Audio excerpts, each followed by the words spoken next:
everybody, and welcome back to another episode of What's the Word? Eagle Alumni Spotlight Podcast. I'm your host, Abby, and today we have a very special guest for you. Today we're joined with Jordan Savoy. And Jordan, why don't you give us a little bit of background about yourself? I went to Embry-Riddle from 2013 to 2017, and my major was in mechanical engineering with a focus on propulsion. I moved to Raytheon in Tucson and have been working there for the last 7.5 years. And I started out as an engineer as expected, and I've worked in things like modeling and simulation and operations research, and really have loved the mission of working with the warfighter. And recently, actually about a year ago, I made the switch to contract management. So I'm no longer an engineer by my job title. And I did this switch because I'm really passionate about the mission and working with the government. And I thought that contracts would be a great way to go learn a different part of the business. And actually, about a year ago, I did graduate with my master in business administration from the University of Arizona. And so I'm really looking to expand my business acumen. And so this role has been really great in helping me do that. But that's really my career about me. Personally, I have two Huskies that grew up with me at Embry-Riddle, and their names are Khaleesi and Maverick. I spent a lot of time reading, and I'm an avid hockey fan. Go Roadrunners. That's awesome. And going back to your time at Embry-Riddle, do you have a favorite memory that you'd like to share with us? My first day on campus has to be my favorite memory because this was the first chance of being on my own. And so I got to campus and I was like, holy cow, I'm doing it. Like, I'm here at college and this is going to be amazing. And, growing up in a big city, I'm from Las Vegas. I was just so excited to be in a smaller town. So I loved just the first day on campus and getting to meet my roommates and really having that feeling that, like I'm doing it. I'm going out to accomplish my dreams. But in parallel, that's tied with the day of graduation, because that's when I looked at myself and said, holy cow, I actually did it.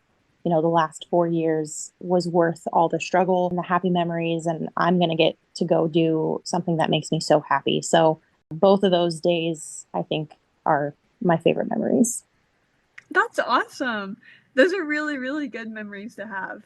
Most definitely. I think Embry-Riddle was such a special place. So I could go on and on about, fun times with Dr. Haven or Dr. Fabian in class or doing homework in the library. But I think the most monumental feeling is knowing that you're there and doing it. So it's a great memories to have for sure.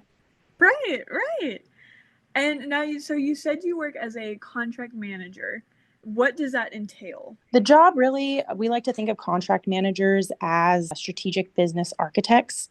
And I am responsible for things like developing and executing contract agreements. So I start, drafting the agreements. What are we looking to do? And what does Raytheon want to get out of this from a business perspective? But also, how are we going to support the warfighter in our mission? And so I start with drafting the agreements and negotiating with the customer. And then when it comes to actually executing the contracts, I help the engineers and our program managers and our supply chain managers, just anybody that's working on that contract, make sure that they're following and upholding what Raytheon signed up to do, but also not going outside of scope with what we signed up for. So a lot of, asking, what does the contract say and are we in scope? And I work in the development realm, so we're a little more flexible than, let's say, like a production type contract.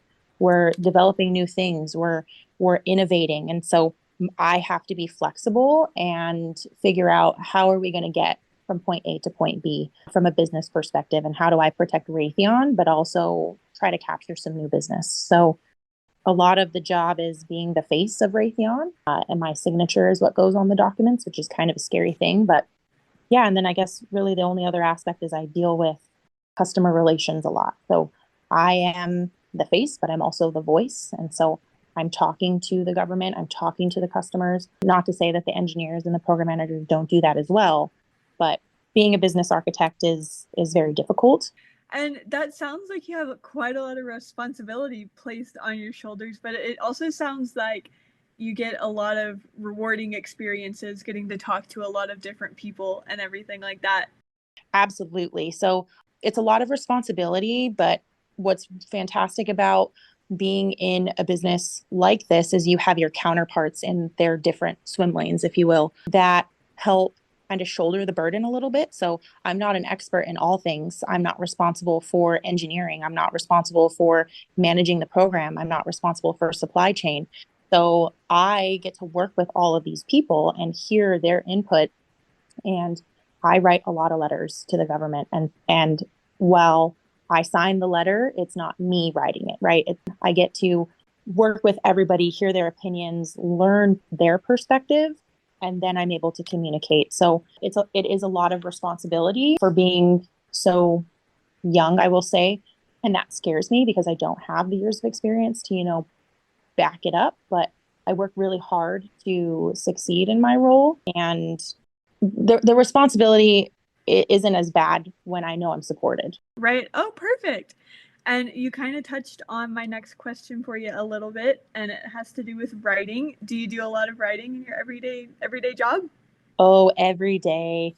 It's my favorite thing to do. And it's what I think makes people laugh because when I switched from engineering to contracts, they were like, what the heck? Why would you do that? And for me, I've always been very passionate about writing. It's what I was good at. I guess I was never the smartest person in the room at Riddle, which was always a little intimidating. There were always people who were more passionate than me, who picked up on things quicker than me, but writing is where I excelled. I remember, just a quick aside, Dr. Haslam, I took his tech report writing class, like as a first semester freshman, I think it was. But he started the class by saying, like, if you're a freshman, maybe don't take this class. And I said, yeah, okay, I'm going to take it. And at the end of the semester, I turned in a paper and he told me, like, I'm really glad you stuck it out. And I learned so much and I actually use his stuff every day. But it's what I'm passionate about, I guess. And that's how I communicate is best in writing. I think going back to your original question is, do I use writing in my day to day? And absolutely, that's my whole job. I have to communicate officially for Raytheon. And I do that by sending official letters. And even when I was in engineering, I did a lot of proposals. So we'd make up a new idea and we'd pitch it to the government and we'd have to write, a 50-page report. And I started doing that year one at Raytheon. And so my whole career has either been technical writing or more of influential writing with my contracts job now. And now, with all the writing that you've done in your career, Jordan, have you found any tips or tricks that make it a little easier? Yeah, I think so. I consider writing not just like the report writing, but also like PowerPoint presentations and how you're conveying, because it's a little bit of a different form of writing, but I consider it one and the same. One, you have to be a little more structured, and the other, you have to be more concise to get your point across. But my biggest tip, if you will, is to start with an outline. It was my least favorite thing to do in school, but when you're in industry, you don't have a lot of time to work on assignments like you would at school, right? Like you might have 3 to 4 weeks to write a paper, but I might only have, 1 to 2 weeks realistically to write a 10-page, 20-page, 50-page paper, or I might have an hour to write a letter. So I always start with putting an outline. And even before I do that outline, I say, we call it a bluff, bottom line up front. What am I trying to convey? And that helps me go through my outline. And it's the same with charts. I figure out what am I trying to say, and I structure my presentation based on what I need to do to convey that bottom line up front. So I think that's my biggest suggestion is start with an outline, get the so what on paper, and work from there before you just start getting words on paper. Right. That is super important. And it's something that you can start doing now in college too, right? Oh, absolutely. I think one of the things that I struggled with in college, and I actually didn't realize I had this until I was an adult, but I have ADHD. And so for me, sitting down in college was really difficult because I didn't really know where to begin with a lot of my tasks. And it was really hard for me to focus. And so I definitely think that figuring out like how you learn and what can get your thoughts out in a cohesive manner when you're writing papers or when you're doing homework assignments or even approaching a math problem or an engineering problem is what's the so what's the problem I'm trying to solve? Let me outline it and come up with a plan of attack and then follow that plan of attack. And of course, there you'll have to pivot sometimes. But if you can just structure yourself, I think this can apply to being a student. It can apply to being an engineer. It can apply to being a contract manager, really anything. It's a good approach, I think, to just life in general. Awesome. And now I do have one final question for you today, Jordan. Do you have any advice about anything that you'd like to give our current Eagles? I definitely think that enjoy your time in college. Enjoy the time that you have the flexibility to learn who you are and what makes you happy. And I know a lot of students focus on their studies and make that a priority, most definitely, but don't be afraid to live your life and make the memories. That's one regret I had being in school is I was always so focused on accomplishing my goals and being in this club and being in that club. And I got so burnt out. And even as an adult, I'm burnt out because I am just go, go, go constantly. And I don't have the memories that I wish I would have made in college. So I think my first and foremost is enjoy your time, live your life, and don't always put so much pressure on yourselves to be perfect. Being imperfect is perfect. So that's number one. Number two, as I think this is equally as important, is to don't be afraid to try something new. Find your passion, find what makes you happy. And I don't care if you change your major 3, 4, 5, 6 times to figure out what that is. I really, this is going to show my generation, but I love the phrase YOLO, you only live once. And it's so true. And I take that like so to heart because if you're not happy, what are you doing? So now is the time for you guys to figure out what that is and don't be afraid to change and find what that is because it's just so important. You want to go to work every day and be happy with what you're doing. And I see so many people who aren't. And yeah, I think it's important to prioritize your happiness over checking a box or, making sure you get the most accomplishments in life. So I guess they kind of go hand in hand, but those are the two things that I would have advice on. Perfect. And those are both great pieces of advice. Thank you so much, Jordan.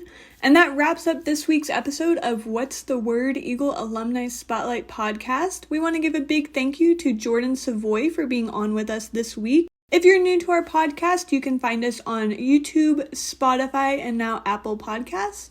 But be sure to stay tuned for more episodes.